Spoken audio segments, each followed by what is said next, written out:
Сегодня я постараюсь за Францию в 1936 году выжить, используя только танковые дивизии. Играть мы будем с вами на Iron Man и с историческим фокусом для искусственного интеллекта. Самой же главной сложностью нашей будет это то, что у нас 8 военных заводов со старта, и вдобавок к этому очень много негативных модификаторов, которые режут производство. Да и в будущем они также будут активно появляться. Вторая сложность — это достаточно широкие границы, которые надо будет оборонять. Здесь мы должны с итальянцами как-то соприкасаться, здесь мы должны Мажино прикрыть, но это не такая проблема. Всех сложнее будет вот здесь вот по бельгийской границе встать и не сдать ни одной территории. Ибо стоит потерять Париж и несколько еще мелких победных территорий, как все, мы сами капитулируем.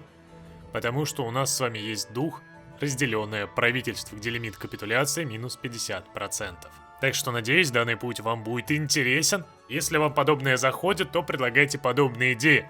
Где, как, за кого сыграть и с какой заманчивой целью. Вот признавайтесь, вам слегка поднадоело Хойк, и вы, наверное, искали во что поиграть в новогодние праздники. И вот вариант. Мир Варкрафта на проекте Сирус. Тем более на проекте 25 декабря стартует новогодний ивент.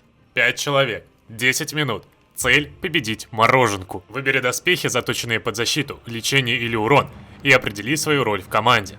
Овладей способностями доспехов, сражаясь с снеговиками. Пробеги мост с смертельными ловушками и катящимися шарами. Пройди тоннель с духами, которых не стоит тревожить. И дойди до замерзшего снеговика мороженки. Тебя ждет захватывающее сражение, осилить которое можно только единой командой. Кстати, на локациях есть пасхалки и секретные места, позволяющие пройти подземелья быстрее остальных. Чтобы поучаствовать в новогоднем ивенте, переходи по ссылке в описании, регистрируйся и скачивай клиент игры. Создай себе персонажа и возродись в мире Варкрафта на проекте Сирус. Нажми вкладку «Поиск подземелий» и залетай на ивент. На сервере Сирус ты сможешь встретить Новый год с друзьями или найти новых, сражаться на аренах или найти новые приключения. И, конечно же, при регистрации тебя ждут подарки. 7 дней премиума, ездовое животное и бустера опыта. Начни покорять Азерот вместе с Сирус. В производстве со старта у нас доступны только легкие танки. Также у нас, конечно, есть усовершенствованный легкий танк, но я хочу сделать упор в средние танки. Притом у нас будут своеобразные средние пехотные танки, то есть я сделаю их со скоростью где-то 4 км в час, при этом сделаю упор в броню и также в атаку именно против пехоты, чтобы у нас были такие своеобразные британские модели танков, наподобие Матильды, которые просто с пехоты идут и помогают. В нашем же случае они будут самостоятельно идти только с моторизацией и как-то пытаться выживать. И да, тут еще есть одна дополнительная сложность. Такой стратегии у нас нефти-то нет, так что нашу маленькую промышленность придется тратить еще на то, чтобы нефть закупать у соседей. Иначе, как вы понимаете, танковые дивизии содержать нам будет нечем.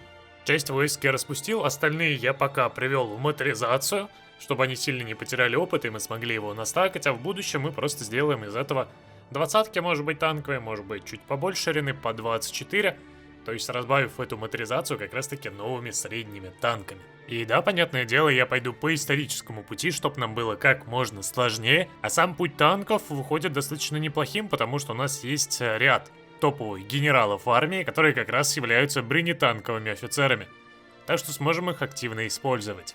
Могу теперь показать вам шаблончик нашего с вами базового среднего танка. Я понимаю, что сделал его весьма слабым, но можете полюбоваться.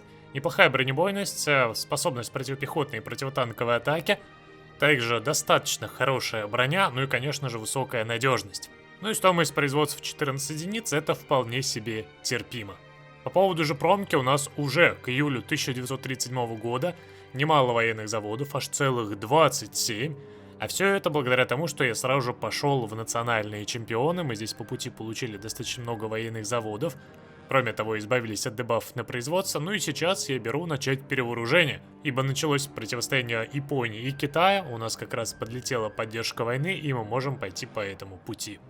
20 апреля 1938 года мы прожали укрепить правительство. Через годик мы сможем прожать оборонительную стратегию. Но сейчас давайте. Как бы не хотелось мне идти в ставку на нападение, но нам все-таки нужен для наших с вами пехотных танков бонус на оборону и советник, именно который дают защиту дивизий. Так что давайте, ставку на оборону, потом мы с вами пойдем в методичные битвы, где 2 скидки на сухопутные доктрины, ну а дальше, да, в пехотные танки как раз. Ставки на укрепление и будем продлевать как альпийские укрепления, так и Мажино. Очень, конечно, заманчивый выбор в Мюнхенской конференции. К черту англичан, французы друзей не бросают. Но нет, мы идем по истории, поэтому предоставить чехов их судьбе. К сожалению, судеты подъели, но ничего не поделаешь. Танковая стратегия требует жертв. 25 января 1939 года продлеваем альпийскую линию, 2 уровня нам там поверх дают. Я, кроме того, 2 уровня также настроил, 4 уровень обороны есть. Можно, конечно, сделать и побольше, но я думаю, нам 4 уровня здесь на границе вполне себе хватит. Следом давайте продлить линию Мажино. Удивительно, что немцы будут этому весьма рады, хотя как бы это для них проблема пробиваться к нам, но неважно. Обидим немного Бельгию, но зато порадуем Германию. 7 апреля 1939 года мы продлеваем линию Мажино. И посмотрите теперь на эту красоту. У нас тут везде 6 уровень укрепления. Ну что ж, десятка на Мажино, на продленной Мажино 6, в Альпах 4 уровень укреплений. И я готов представить вам наш танковый шаблон. Он далеко не идеальный, я это понимаю, но здесь 5 танков, 6 моторизация и забитые допки моторизации, саперкой, ремонтной ротой, поддержка артиллерии и ПВО. И уже вы можете видеть 24 дивизии таких танков на поле боя. Постепенненько я переведу все танки под это русло, но есть одна небольшая проблема. Да, нам не хватает базовых средних танков. Но благо хоть есть ПВОшки и арты в достатке, также грузовиков и даже пехотки в запасах нам с вами хватает, можно ее уменьшить. Но в целом, при таком приросте танков, мы с вами как раз к началу военных действий более-менее оснастим эту армию. Правда, вот что делать с Альпами, я пока не представляю. Но постараемся как-нибудь их прикрыть.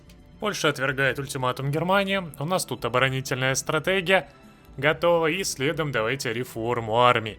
Что-то как-то я где-то немного промедлил, но вроде все равно, несмотря на все эти проблемы, мы пока держим оборону и в целом все неплохо. Польша к союзникам.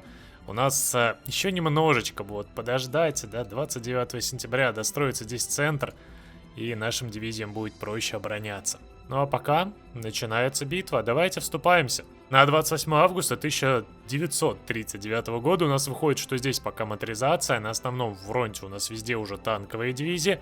Ну и да, сюда моих войск не хватает, поэтому сдадим Африку.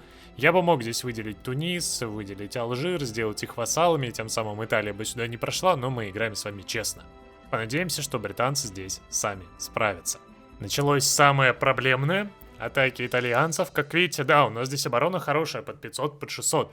Но все-таки их очень много. Кроме того, у ряда дивизий наших с вами нехватка как раз-таки снаряги. Ну и по воздуху пока все спокойно, но в скором времени здесь и воздух станет проблемой, так что надо быть готовыми. В итоге нам удалось здесь держать атаку, со снабжением стало попроще. Итальянцы прекратили раз за разом нас атаковать. Но, правда, другая проблема, здесь даже на Мажино теперь пытаются нас атаковать немцы. Да и Польша почти сложилась. В скором времени немец пойдет на Бенилюкс, и посмотрим, смогут ли наши танки сдержать здесь оборону. Все, немец пошел на Бельгию, на Нидерланды. Можно, конечно, прийти к ним на поддержку и попытаться придержать, но у них войск-то мало, так еще и территории неудобные. Пускай немец здесь немножко развлекается, но мы стоим в обороне и ждем его. Кстати, по поводу немецких атак, они вполне себе неплохие, но и у наших, извини меня, танков тоже показатели приятные. Хотя, как я вижу, здесь они пытаются продавить. Если выдавит, это, конечно, будет вообще смешно. Давайте, надеюсь, успеем укрепить. Да, более-менее успели, но все равно атаки продолжаются.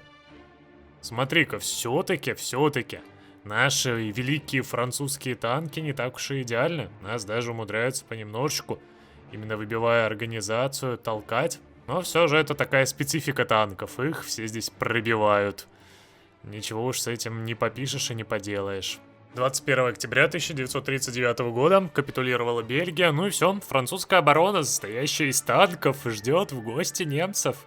У меня единственный вопрос, что здесь с авиацией. Пока преимущество на нашей стороне. Если мне британцы не будут помогать, то, конечно, шансов мало. И да, немецкие танки уже стоят на границе с нами, ух. Кстати, по поводу производства на данный момент нам до сих пор не хватает 3 с лишним тысячи танков. 1900 грузовиков, так что да, наши вроде бы неплохие дивизии до сих пор не до конца оснащены. И вдобавок к этому я жду еще 7 дней, чтобы взять по скидкам доктрины. Иначе сейчас они весьма дороги. по 85, даже с учетом скидки. А так, как только мы исследуем, сможем сразу же до подготовленной обороны выйти, защиту еще больше, организацию повысить. Надеюсь, станет попроще. Все, 1 ноября 39-го, реформы закончены, ну и давай доктринку по 35 очков, офигеть. Можно, конечно, переключиться сейчас и взять, например, активную оборону, которая весьма и весьма хороша. Но все-таки раз нам прописали эту доктрину, то давайте будем ее придерживаться. Еще немножко опыта, и мы даже сможем сами в прорыв в противопехотную атаку выйти. Но так, оборона пока стоит, правда, проблема в том, что здесь нас пытаются уже перебить. Немцы в воздухе, а итальянцы своей пехотой пытаются нас сдавить. Меня вот это вот сейчас пугает, смотрите. Сниженная скорость форсирования реки, атака через реку. Немец прожимает какие-то весьма своеобразные решения, надеюсь, он все-таки в атаку не пойдет. Ну а Муссолини продолжает раз за разом нас вовсю пробовать здесь пробивать. Но пока мы стоим, наш упор на танковые дивизии, ну и частично на моторизацию, уж извините, я немного не рассчитал и не успел еще и здесь модернизировать в танке, дает о себе знать, пока стоим, и Штаты отказываются нам в закупке вооружений. Да, как бессмысленно потерять 70 дней. Попросить у Штата вооружения в этом сложном деле. Ладно, раз они не хотят, значит будем как-то в одиночку пытаться выстоять в этой ситуации. Этот ивент просто прекрасен. Выборы, правительство лишилось доверия. Надвигаются выборы, и общественность начинает сомневаться в том, способно ли нынешнее правительство продолжать войну. Ну как бы год почти с начала конфликта, и Франция не потеряла ни одной своей основной территории, да, немного уступили северные земли здесь, и все. Так-то даже ни пяди своей земли не сдали врагу, но почему-то нами недовольны. Да, мы можем, конечно, бустонуть себе стабильность и поддержку коммунизма с фашизмом. Ай, но боюсь, это будет нам очень и очень опасным делом. Да, 45% демократов, 41% коммунизма. Сейчас бы еще партийной борьбы нам не хватало в столь тяжелое время. Что ж, я долго этого ждал, и уклонение от призыва началось. Да, 14 августа 40 года, у нас 18% стабильность, это было ожидаемо. Но, к счастью, пока уклонение от призыва это самое слабенькое, что могли дать. Это просто минус военной обязанности населения. Вот если бы дали минус на атаку, тогда бы да, было бы тяжело, а пока еще норм. Держимся, немец, кстати, так уж много войск прям на границе не сводит. Итальянец вот в противовес этого сводит, кроме того, здесь еще и немец подошел, так что как бы сейчас не началась здесь массированная атака, и нас не начали бы выдавливать с очень важных территорий. Кроме того, за все это время мы потеряли 15 тысяч, в то время как немец всего 23, а итальянец 220 почти. И это-то с такими странными шаблонами. Да, я как и говорил, пошла атака. Ну, кстати, я бы не сказал, что все так уж и плохо. 1200 обороны почти у наших дивизий. Все-таки полный упор в защиту дает о себе знать. Даже несмотря на то, что у врага превосходство по армии, мы все равно держимся. Кстати, по воздуху, ну, здесь более-менее. Иногда нас, конечно, пытаются бомбить. Видите, поврежденную инфраструктуру. Но все же воздух за нами. А знаете, везение оказывается на моей стороне. Реформы призыва оказались эффективными, 5 ставки, 5 поддержки войны прекрасным. И оборона лучше, и производство побольше. И да, наконец-то улучшенные поезда. А то у нас, видите ли, почти все поезда выбили. Я даже на производство троечку выставил, немножко тратиться приходится, но ничего не поделаешь. По поводу складов, у нас уже почти готовы базовые средние танки под лимитик, то есть все, скоро мы оснастим всю нашу армию. Грузовики уже в плюсе. Да, сейчас подкопим, и я смогу уже перейти с базового среднего танка на улучшенный средний танк, начать производить его. Ну и, конечно же, перед тем, как мы на это перейдем, я хочу моторизацию здесь модернизировать и тоже сделать здесь танковые дивизии. Время идет, мало что меняется, в основном периодически немецкие войска именно с итальянских территорий пытаются меня атаковать, в то время как Муссолини уже такой, не-не-не, смысла в этом нет. Они, кстати, изничтожили себе здесь уже снабжение, им его не хватает. Ну и да, они пошли в Грецию, где в принципе неплохо. Даже смогли проатаковать, но их вроде как сдержали и даже выбили с Северного Эпира. Ну что ж, греческие войска даже что-то могут. Немец, видимо, от скуки ни в Норвегию не сходил, так сейчас еще и на Югославию пошел со всех сторон. Что ж, ось у нас заняла прям все Балканы. Но так и не смогла пробиться к Парижу. Весна 41 года была весьма тяжелая, на нас очень много атак шло по именно альпийским укреплениям. Как видите, уже 400 тысяч немец потерял, и это больше, чем все другие страны вместе взятые. Италия 404 тысячи. Но при всем при этом нам дали лишь 10% вклада, ибо вражеские потери не учитываются. Мы же сами потеряли 28 тысяч бравых солдат. И в этот знаменательный день, кстати, японцы пошли на Филиппины, а значит, Америка сейчас вступится в противостояние с Японией, а также в наш с вами альянс. Так что будет даже попроще, чем было. Хотя за все это время ни одной атаки немецкой армады вот в этом вот регионе. Хотя на прошлой версии, когда я играл с этой идеей, с танками, там немцы давили. Даже 6-м уровень, даже вроде 7-й уровень укрепления был, все равно немцы просто давили без проблем. А что случилось с новой версией, почему они ведут себя так пассивно, я до сих пор не понимаю. По-моему, пароходы немного поломали немцев. Атака на Алеппо прям пошла очень и очень тяжелая, но благо именно в это время я успел подвести под крепу танки свои. Да, теперь у нас реально на всех фронтах танки. У нас, между прочим, их и в запасах теперь в достатке. 17 танков каждый день. Вот это я понимаю, французская промышленность работает. Все на танке, все на танке, все на них. Между прочим, танки, да, конечно, по обороне похуже, чем моторизация себя показывает, но все-таки у них ответная атака и прорыв весьма неплохие. Так что надеюсь, что такой армадой мы сдержимся. И почему я не подводил раньше сюда танки? А потому что здесь снабжения не хватало. Я улучшил теперь здесь линии снабжения, они раньше 20 максимум давали, теперь 30-очку. Так что более-менее теперь можем такой грозной силой стоять и держать Альпы. Хотя у танков есть, смотри, какой бонус. Враги не могут пробить нашу оборону, серьезно. То есть даже такие базовые пехотные танки себя неплохо показывают. Мы не можем пробить врага, и враг не может пробить нас. Благодаря этому оборона танков еще выше поднимается. И увидите, какие бессмысленные теперь атаки пошли со стороны стран оси. Ну, смотрите, упор в танке все-таки дает о себе знать. Мы и людей потеряли с вами минимум. Да и потери противникам нанесли весьма и весьма неплохие. По 500 с лишним тысяч и Италия, и Германия потеряли. Ну, видимо, эпоха немцев подошла к концу, потому что посмотрите, сколько войск подвели британцы, американцы. И они как бы думают, что я пойду в атаку. Нет, мои танки сделаны чисто для обороны. А так на дворе уже сентябрь 41 года, а немец до сих пор не пошел на Советский Союз. Все-таки, видимо, не одержав победу во Франции, он даже не смеет думать о Востоке. А зря, Советы все больше и больше укрепляются.